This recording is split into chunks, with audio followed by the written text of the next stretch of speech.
the Joker directed the movie. The entire concept, even him spending the studio's money, he's spending it like the Joker would spend it, all right? And then his big surprise gift, he offers you his hand for a handshake and you get a buzzer with 10,000 volts. This is under the Clive Barker rules of subversion at a massive level. I also think you guys are just taking it like way too seriously. Is the honeymoon over? I don't know if you guys are aware of this as well, but there was a movie that came out recently called Joker 2 Folie à Deux. Like most people, I saw it. Actually, that's not true. Not many people did see it, did they? It bombed really hard. So I saw Joker 2 a couple months ago, and I've been thinking about it a lot. And not for any particular reason other than I think that my taste in film is really, really bad. Because I tend to like a lot of movies that people don't. And Joker 2 is just the latest example of that. I did not like the original all that much. I thought it was fine. I thought it was very reliant on a lot of influences, like a lot. My relationship with it has changed over time. I've come around to seeing that that first Joker movie really was a bit of a farce. And when I say farce, I mean that in a very positive sense, okay? I think Joaquin Phoenix and Todd Phillips, they knew what sort of movie they were making. They knew that it was like a pastiche. Like they knew it was kind of funny. That first Joker movie is hilarious. Like it's really funny. Everything bad that could happen to a person happens to Arthur Fleck. And it's very, very funny. Over time, I've kind of like come to, in a weird way, I've come to love that original Joker movie, but not for any of the reasons why normal people love it, right? Normal people love it because it meant something to them and it was capturing a culture and a society or blah, blah, blah. That never meant shit to me, okay? I thought the political commentary of the first Joker movie was the equivalent of like a tweet. The interesting thing about Joker 2 is that it basically takes everything that normal people loved about the first one and kind of says, fuck off, right? Like that's the general idea. Let me preface this whole video and whatever I do next, let me preface it by saying that I famously have a very, very, very, very, very bad taste in film. Okay, I really do. I love Batman vs Superman. I love Only God Forgives. I love Dirty Grandpa, unironically. I think it's fucking hilarious. Fuck. Joker 2 has a very pretentious title. It's called Joker Folie à Deux. And I'm not going to call it that for the rest of the video. I'm going to call it Joker 2. It is such a nothing movie. Nothing happens in the film.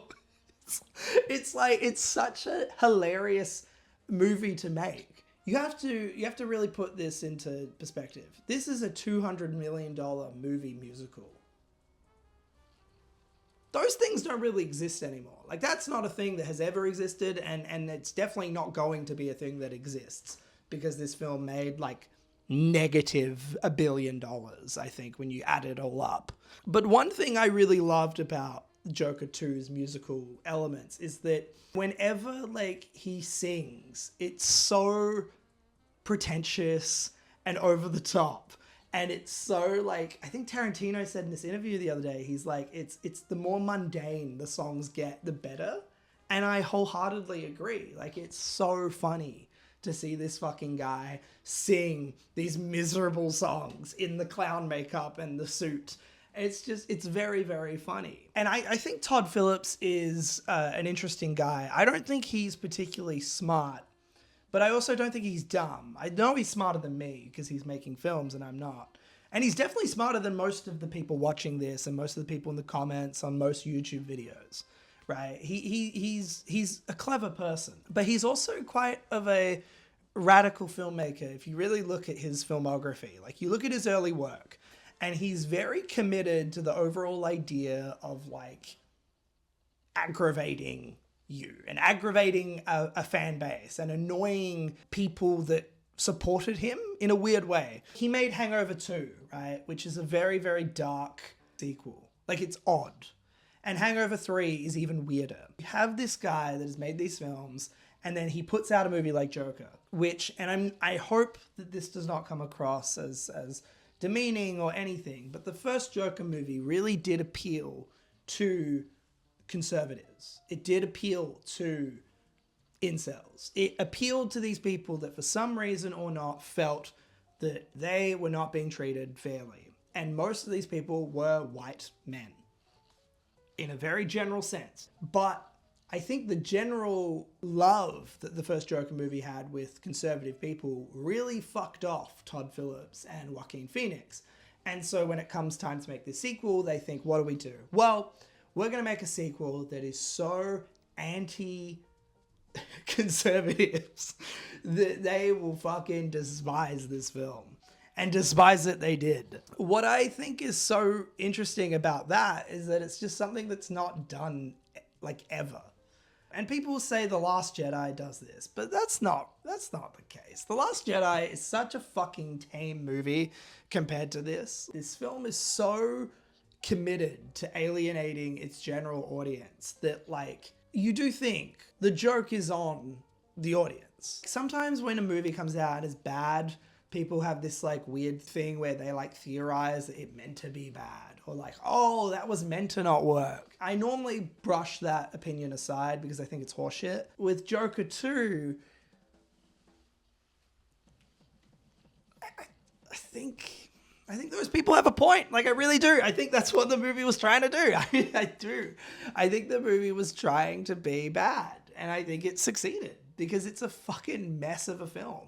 But I look at it in the same way I look at like really good improv. You know, like it comes from this place of accident. There is a lot of accident, I think, in the quality of this film. It's not as well thought out as a lot of reviews, positive reviews, let me say, do think. It's not as smart as these people think, but it's also not as dumb as I think the negative reviews consider it to be. So obviously, one of the really crazy things that happen in this film is the Joker gets. So there's a scene in the movie where Joker insults a bunch of prison guards on his trial, and at the trial he's doing a foghorn leghorn voice, and it's really funny. Why, it sounds like a joke. Well, it's not.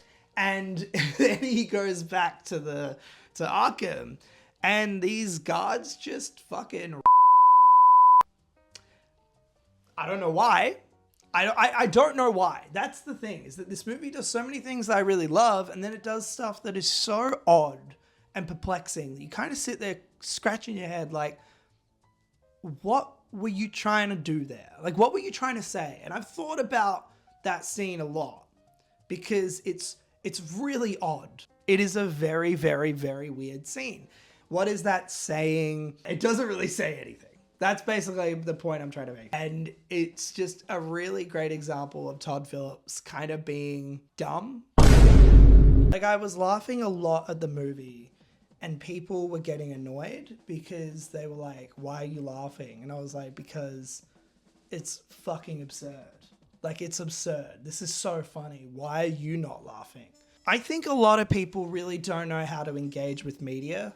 I think that if the film or the TV show or the song or the video game does not specifically appeal to their political beliefs or personal beliefs or vibe even, they will not even pretend to engage. They will switch off. And before the film even has a chance, it's negative.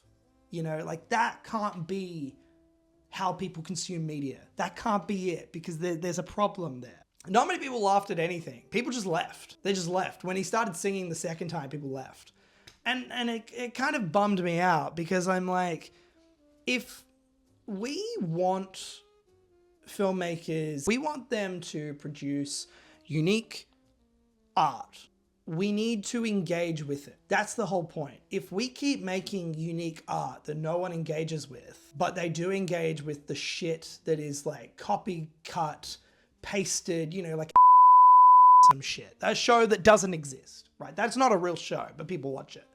And it's like, if that's what we want, like if that's where the audience is going, then we're gonna get more movies and TV shows that are very much boring, copycat, down the middle stuff. And we're gonna get less films that are weird and interesting and different. But because weird, interesting, and different is a harder thing to engage with, people don't do it. A lot of movies are really, really, really boring. And there's a lot of movies that I've seen that people tell me are brilliant and amazing. And I'm not going to name any of them because I don't want to get, people angry at me. But I've watched these films and I sit there and I think, this is fucking trash. I'd rather watch Joker 2. It's not like the movie came out and financially made a lot of money, but people didn't like it, right? That would be a different thing. That would be a great society. If we lived in that universe, that'd be fantastic, right? Oh, I didn't like the movie, but I went and saw it anyway. Cool. Joker 2 did not make money and people fucking hated it. So what you find is that, well, the next time there comes the opportunity to make a unique idea for a sequel, right? That's going to be shut down. Because the last time someone tried to make a unique and an original idea for a sequel, no one went and fucking saw it. Movies are getting very, very conservative and very boring. American films in particular. Norwegian films and international cinema in a wider sense, they're mostly good. Australian films are terrible, but everywhere else is pretty good. And America is kind of like, I don't know if it is the political climate there because it's pretty bad, but I do think that people are making less and less impactful films and more just kind of trying to navigate murky waters, which is not fun for anyone. It produces art that maybe works now, but in like 5 years' time, no one's going to think about. The refusal to engage with films, especially movies that make you a little uncomfortable, like Joker 2, because it's a musical. Oh my God. God forbid people sing and dance. That's a bad thing. That's a problem. And it's a problem that I don't think is going to go away. No one is watching Joker 2 and thinking to themselves when it finishes, there was nothing interesting and nothing unique about that movie. And if you do have that response, I'm going to be honest with you, I don't think you like movies.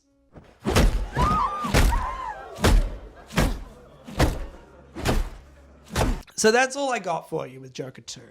I don't know how this is going to come together in the edit, but I hope it's somewhat salvageable. I hope it wasn't too random and everywhere. But, I'm trying something new. And I'm wearing a tie because I thought it would make me look more professional. But I realize now, like I'm looking at the camera, I'm looking at the playback, and I just look like a schoolboy. I look like a schoolboy in jorts.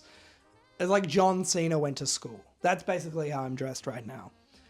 So yeah, I hope you all enjoyed this, and I'll see you around.